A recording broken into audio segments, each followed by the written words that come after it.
Our closing keynote for today, Eldra and I have had the pleasure of collaborating for the last 5 years. Xander Media produces his podcast, which is a sheer delight and a privilege. I don't even remember now how we were first introduced, but when I see Eldra on Zoom and on the rare occasion I get to see him in person, I just feel a drop in because this man has seen some life, as he will tell us about, and he shows up with gratitude and humility and grace. And in a world that, as I keep saying yesterday and today, feels like it is often a roller coaster ride and the brakes may have just been cut, we could all use a little bit more of that grounding, a little bit more of that. This is who we are going to be and who we have decided to be, come hell or high water, no matter what's going on in the world today, good or bad. So, Eldra is the executive director of Inside Circle Foundation, which he will tell us a little bit more about. Please stand up one more time and join me in welcoming to the stage my friend, Eldra Jackson III. Thank you for closing it out today.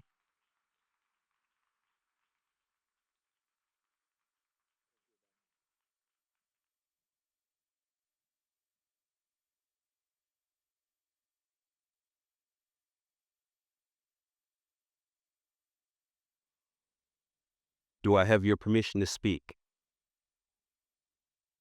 Thank you. I don't want to take anything for granted or assume anything. So, my name is Eldra Jackson III, and I presently serve as executive director of a nonprofit that goes by the name of Inside Circle. And Inside Circle, the mission and the purpose of Inside Circle was born about 90 miles up the road in a place that goes by the name in the U.S. Postal Code as Repressa, California. And Repressa, California houses two facilities. One's called Old Folsom, one's called New Folsom. Those are prisons for those who may not know. New Folsom Prison is what they refer to as a maximum security level 4 institution. And in August of 1996, at about 9:15 a.m., not long after the yard had been let out, there was a riot. And when I say that there was a riot, I'm not talking about the sorts of riots that you all get the opportunity to see on HBO Max. This is not one of those things where it went on for about 30 or 45 seconds. Then you cut away the commercial and you come back and everything is nice and clean and sterile. This particular day, they let the incident go on for about 40 minutes. Not 40 minutes of sitting in traffic. 40 minutes with 900 individuals engaged in hand-to-hand combat on a prison yard. It took 40 minutes for the governor's office to give the word to quell that incident. And what quelling that incident looked like coming from the warden's office was firing live rounds into the yard. In 1996, they were still using NATO tumbler rounds, fired from Mini 14 assault rifles. And what tumbler rounds are designed to do is to enter flesh, but not exit. They're designed to enter flesh, find bone, and do what the name says, tumble. They bounce around inside of the body. One man was shot in the ankle, and by the time the round got finished tumbling, it came out of his neck. He died instantly. Two other individuals died as a result of knife wounds, and 13 individuals were life flighted out to local area hospitals. When Robin spoke about the responsive conference, and I asked him, well, what's the theme? And he told me what the theme was, and he asked if I could come and speak about the workplace and human connection and what that might look like. I said, okay, I think I can do that. I think I can talk about human connection. I think I can talk about transformation. September 17th, 1991 was the day I walked into prison. I was 19 years old. I had been arrested, tried, and convicted and sent away for 2 terms, 17 years running bow-legged with 7 to life. You look at this individual here, I would say he is very disconnected. He is not coming from a place of connection. He's not coming from a place of community. He's not coming from a place of understanding. I wouldn't just say that that's so. That is who I was. That is who I trained myself to be. That is who I had learned how to be. And I could line out to you all sorts of reasons, all sorts of justifications, all sorts of childhood trauma, and all of those things are very true. And the truth is that by the time I had gotten to this place, I was disconnected. So let's fast forward to the riot. And there was a man named Patrick Nolan who was also serving life. He was serving life for murder. And he had begun to do his own interpersonal work. And Pat had grown sick and tired of being sick and tired of all of the violence, of all of the disconnection, of all of the killing just for the sake of killing. And when the lockdown came up, he went around to all of the CEOs of the different organizations on the yard, all of the C-suite executives, to see if he could get them to come to a conference that he was attempting to put together. Now, prison is not a place where you talk about peace treaties and you say words like that. That's the sort of stuff that can get your throat slit. Pat tried to get individuals to come and sit and participate in a one-day poetry class. That was in 1997. That one-day poetry class turned into what folks now refer to as healing circles. And we do this work in California prisons.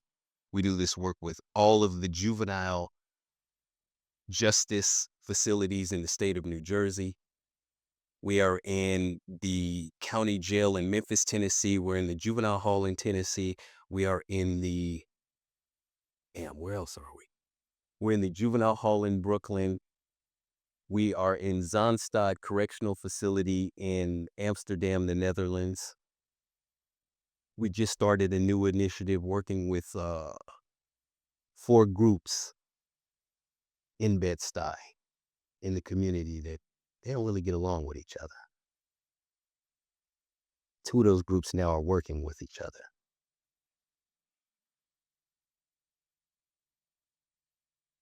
This was at the Giants game last year. That's 3 generations of Eldras. Junior, the 3rd, and the 4th.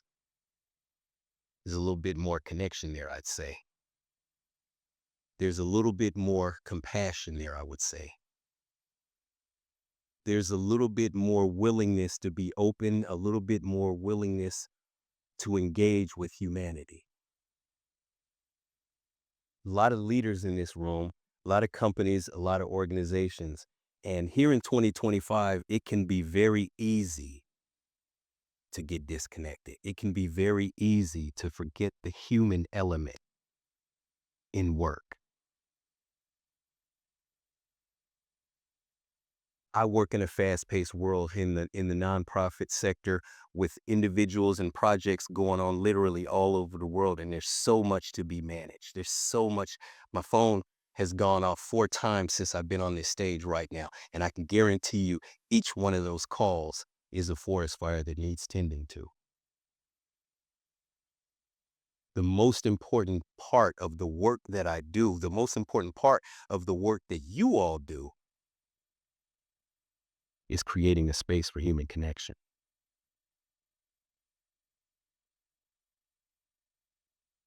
When Pat got individuals to agree to go and participate in that one-day poetry class, the so-called healing circles that came out of that, on a level 4, maximum security prisons with Bloods, Crips, Nuestra Familia, Mexican Mafia, Aryan Brotherhood, Black Guerrilla Family, all sitting in the same circle in the chapel together for the first time in California's history. We learned how to stop killing each other. We learned how to see each other. I learned how to see myself in you. I learned how to love myself. And until I'm able to love myself, until I'm able to love and want the best for myself, it's not possible for me to authentically want that for anybody else. I've been a leader all my life. I led a whole bunch of people down the road to hell on some straight bullshit.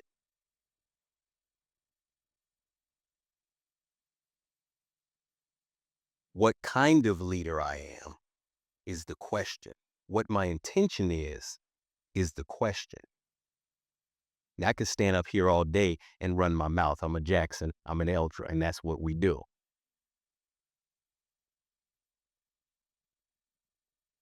But something I'd like to engage the group with today is experience. And what I would ask is that you turn to somebody next to you. And if there are 3 of you together, then you're going to pull up in a triad. If you got the opportunity to break up in dyads, then that's what you're going to do. And what I'd like you to do is share a time in your life when you were treated unfairly.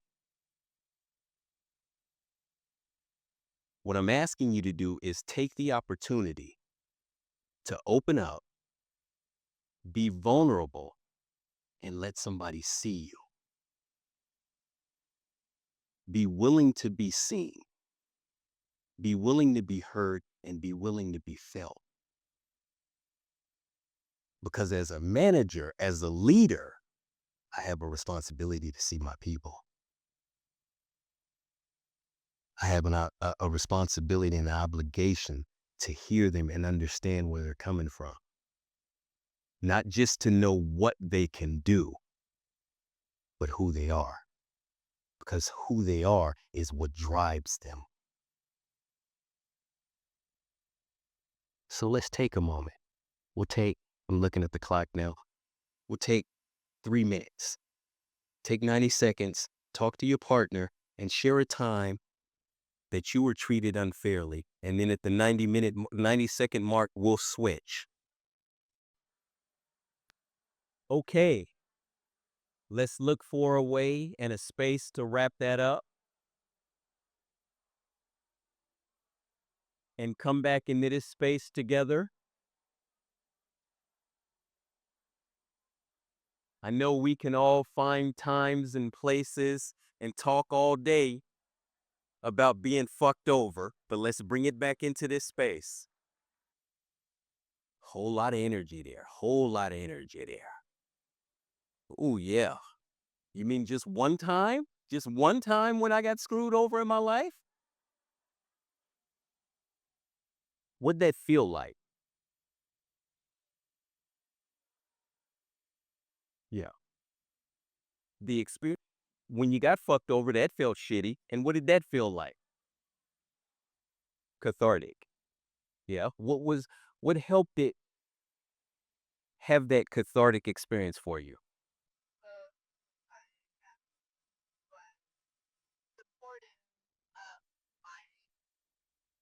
He he was supportive of your reaction. Yeah. You felt the justification. You could feel it. Where in your body could you feel it? In your heart? Yeah. Then like that good old righteous indignation. Anybody else? What did it feel like to either share and be seen or to witness another human being have the opportunity to speak about getting screwed over. Vulnerable? Yeah, maybe I brought that on. Maybe I brought that on. Well, I'm certain that we could talk for the rest of the afternoon, given the opportunity and the time, about times we've been screwed over. I want to see that same energy up in here because we're going to do the same thing. But now we're going to talk about the times when you was fucking somebody over.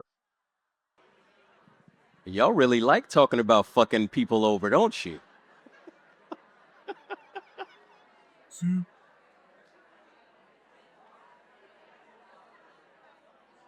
They're enjoying this.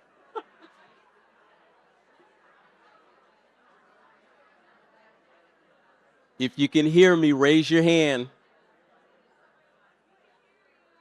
Okay.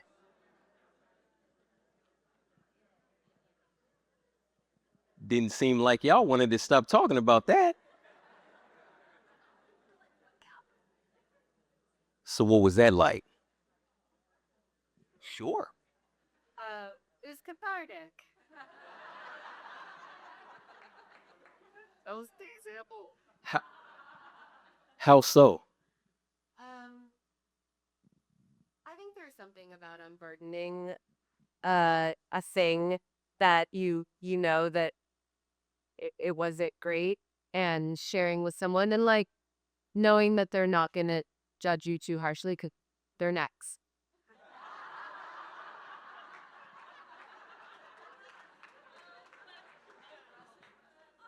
Yeah. See, at what like my first that I was saying is like it's so liberating for me because I know that's at least come since conference, some of us like, we all wear bats, like whether at this conference or somewhere else. And I actually felt like, oh, this is like real space, like this is real talk right now. What information are we willing to share and put out there? So thank you for everyone that has been brave and courageous to do that because I know we're all imperfectly perfect.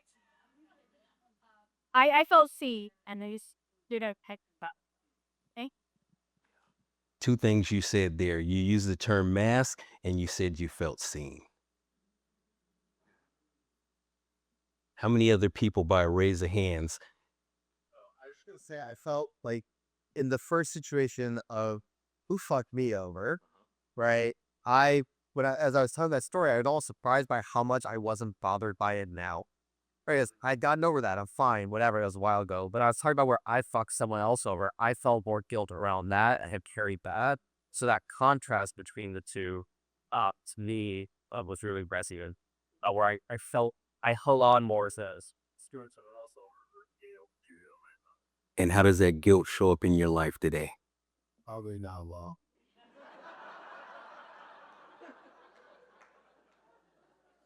Unresolved. Unresolved, unresolved, unresolved, unresolved is a real good word.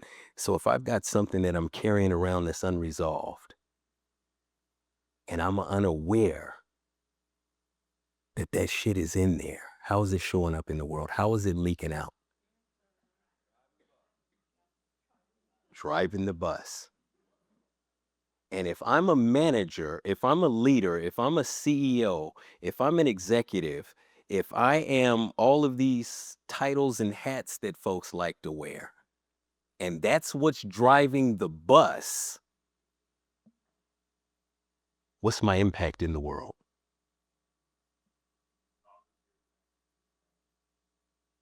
What's my impact on the people around me?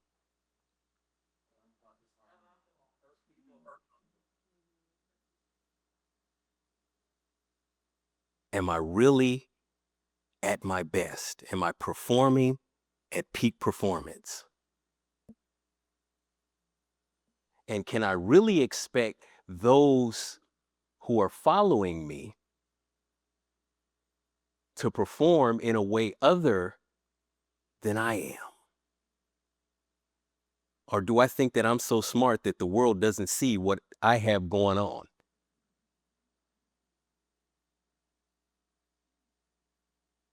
Just a little something to think about. I got a 9-year-old son. You saw him in the picture, and that dude is super sharp. He catches all my bullshit and calls me on it. And he has permission to do so because I want him to have something a little bit different than what I had. I want him to come up in an environment that's a little bit different than the one that I came up in. I don't want him to feel like he's growing up under the thumb of do as I say, not as I do. That's the way I lead my household. And that's the way Pat led when he brought folks together in that chapel. Told you I was 19 years old when I was arrested, tried, and convicted and sent away for life. I wound up doing 24 years in the California prison system, up and down the state of California. I returned back to the community in June of 2014.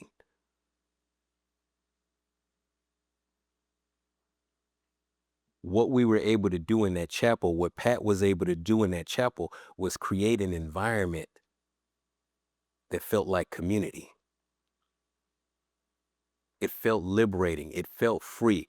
The challenge was for me to take off my mask and to begin to tell the truth about myself.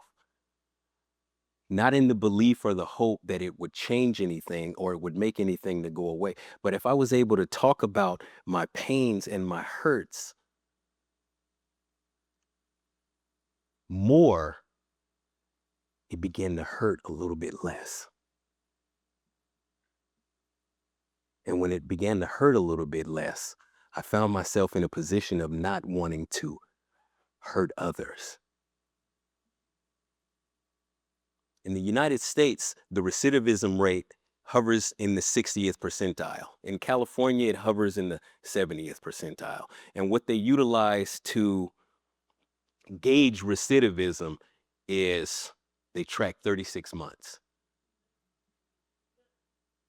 From the time of release, does this person come back into the system on a new offense within 36 months?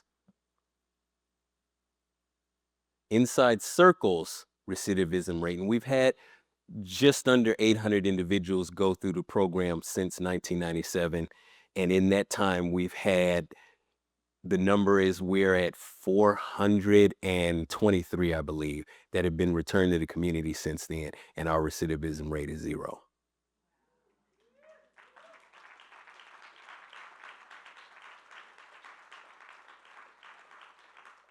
Someone in here said it, one of our taglines is hurt people, hurt people. And on the flip side of that is healed people, heal people.